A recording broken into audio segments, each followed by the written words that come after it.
This old story of Peter and the walking on the water is something we've heard 100 times. It's a powerful story, and it's a reminder to us to keep focused, because when they saw Jesus walking across the water, they were terrified. They thought it was a ghost. They'd never seen anything like it before. And the winds were dashing at the boat, and the waves were tossing. And these were seasoned fishermen. They're not weekend warriors.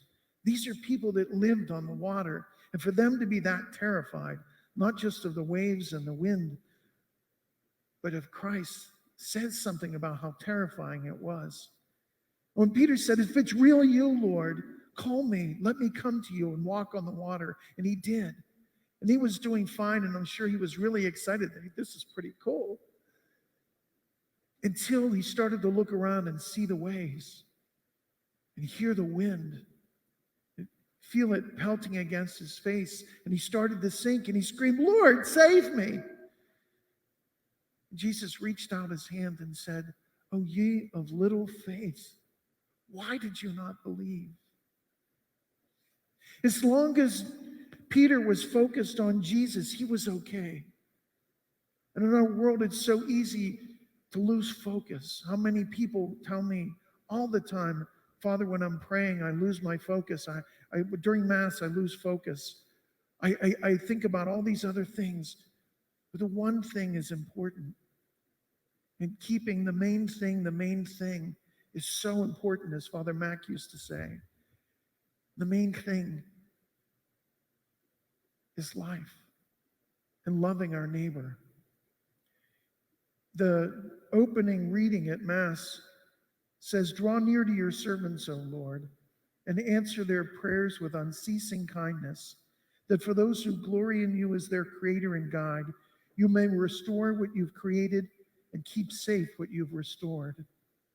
When they asked Jesus what was the most important of all the commandments, he didn't say, "Thou shalt not kill." He said, "You shall love the Lord your God with all your heart and all your soul and all your strength, and love your neighbor as yourself."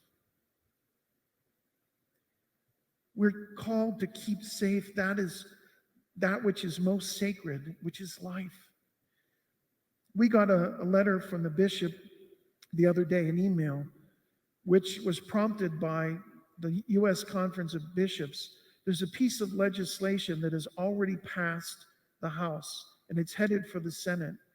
And if it's passed, it opens Pandora's box. First of all, it would repeal the Hyde Amendment, which protects us from having to use taxpayer money for us to pay for elective abortions for other people. But the other fear about it is that, imagine what it would be like being a nurse or a doctor, and you're being told that you have to perform an abortion. And you say, I can't do that. It's against my religious convictions, and it's against the law of God. Well, that's okay. You don't have to do it. Here's your last paycheck. You're out of here.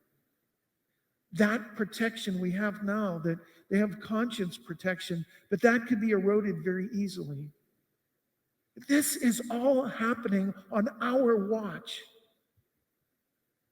It happened in Israel when they started to lose focus on God, thought that they were the ones that would control their destiny, that they were self-made men and women. They even started to worship false gods, and at one point even were sacrificing their own children to these false gods. Are we so very far away? Whether it's because I don't want to talk about it, it's really a terrible thing, and somebody should do something about it. Well, let's wake up and recognize we are somebody. And if we don't do something in our watch, this will become the law of the land. And it's not about politics. It's about right and wrong. It's about life and death. I had a friend who was in special forces during Vietnam, and he said there were times when he was in the jungle, he was terrified.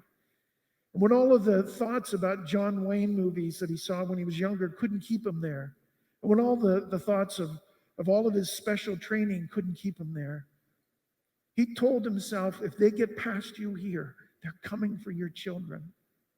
Well, my brothers and sisters, they're coming for our children. What are we going to do about it? There's a link on our webpage that you can click on. It's very easy, and send an email that's already written to our senators to urge them to protect life.